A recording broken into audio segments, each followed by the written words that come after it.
Welcome to 京都、Welcome to 夢始まる TV。本日も歴史について語ってまいります。昨日はですね、私、大阪に出張行ってましたものですから、17日の山本御巡行には行けませんでしたし、おみこしのお越しにも、時間的に行けませんでした。山本巡行はテレビなんかでやってますしね。暑い日中にですね、動画回しても2分か3分でもうダウンしてしまいますんで、それはそれでいいかなと思っております。何度も申しますように、山本の巡行というのはですね、本日動画でアップしましたおみこしがお旅所に来ると、それに対する払い清めであってですね、梅雨払いの役回りであるということですのでね、それを抑えておきたいと思います。それで、1日前の7月16日にですね、石見神楽の動画をアップしてるんですが、本日黒が切れたんで、もう全部赤になってしまいましたですけどね。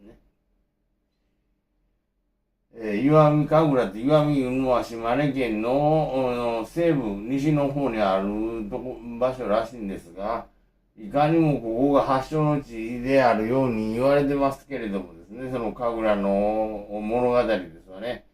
16人取ったのは竹見和次のが出てきたと思います。要するに、天孫降臨するにあたってですね、大国主のところへ行って、国を譲れという段ですわね。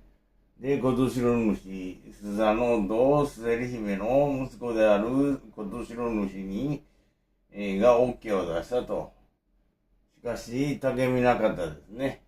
布川姫と大国主の子である竹見な方は承知しなかったかってですね、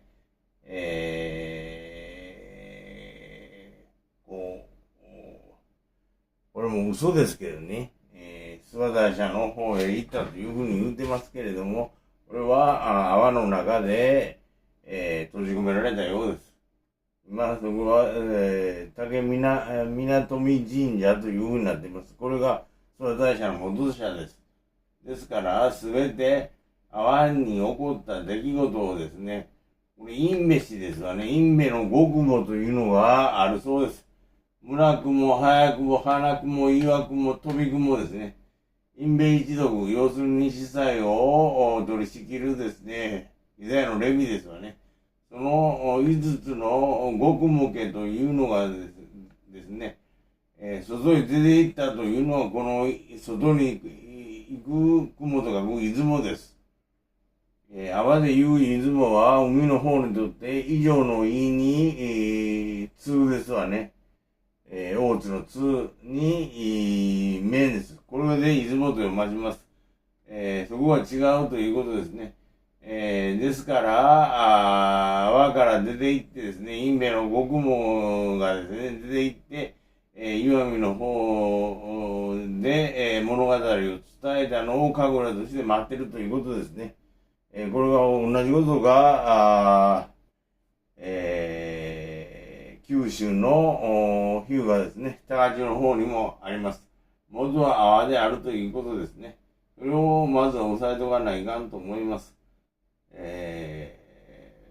話を伸ばしていきますとですね、これ雨の村雲の剣って言いますわね。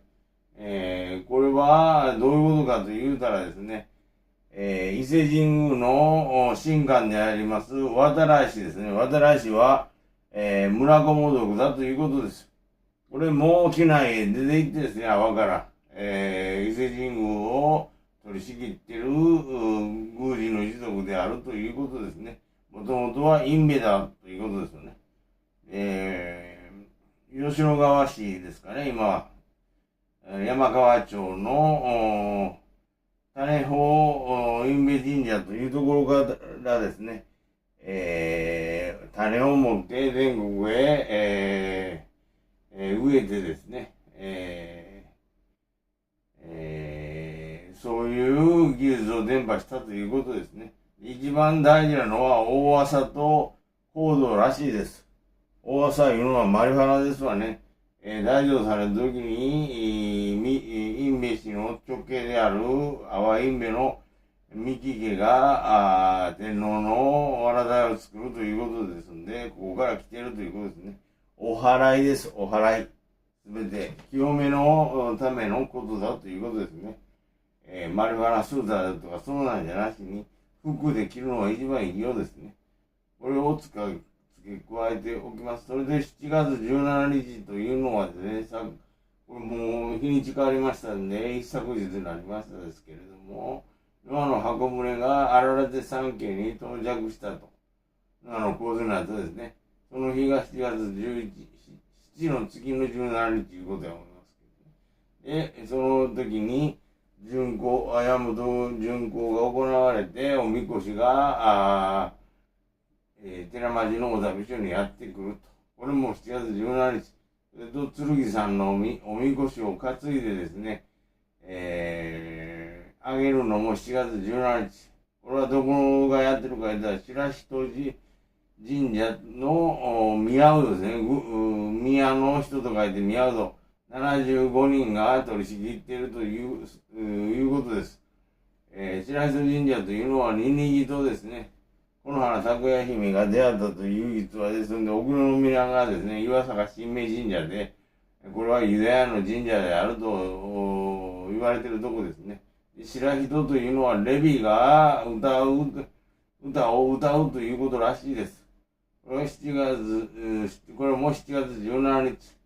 宮うどの75人というのはですね、危機になってですね、ヨゼフの元をたどってエジプトへ向かいますわね。で、北イスラエル帝国のサラマリア御所では75人と記されていてですね、失われた種族ですね。で、南ユダ王国の今のモーセ御所ではですね、70人と記されているそうです。ちょうどこの、失われた種族の中の記述と合致するということですね。ユダヤ流れであるというのはこれ分かると思います。それと、何度か申してますように、阿波の海洋町の獅子食いですね。穴に食うとか獅子食い。ここの祇園さんの八坂神社ですね。これも赤船です。水源市に作った天皇が乗る船をですね、巡行させる。これも7月17日ということです。で、これで、ここの獅子食いの祇園さん八坂神社とですね、で、友呂浦ですね、福山市ですか。そこの沼崎神社と、それと京都の八坂神社、これが日本三大祇園であるということですね。同じようにこの7月17日が大事だということはですね、聖書の記述と合致するんじゃないかということですね。それで7月24日にお帰りになります。それは新千円ですね。新千円を通って、で、最終的に三条通り商店街のですね、温度模写に立ち寄って、それで帰っていくということですね。で、清めが終わるということで、コロナの後で、いつものパターンに戻るのは今年が初めて違いますかね。ですから、基本的に疫病抑えの清めの祭りですからね。最終的に、血の輪くぐりを7月31日に、八坂神社で行います。ということで、元へ初めて、コロナ以降戻るということで、まあ、いいことじゃないかなと思っております。今度の7月24日にはですね、おみこしのお帰りの部分とですね、まあ、後祭りの山鉾も巡行しますのでね、それはあくまでもお帰りする前の清めであるということですね。本日はここまでにさせていただきます。基本的にはもう、阿波古軸が基本になっているということですね。本日はどうもありがとうございました。チャンネル登録、いいねボタンよろしくお願いいたします。どうもありがとうございました。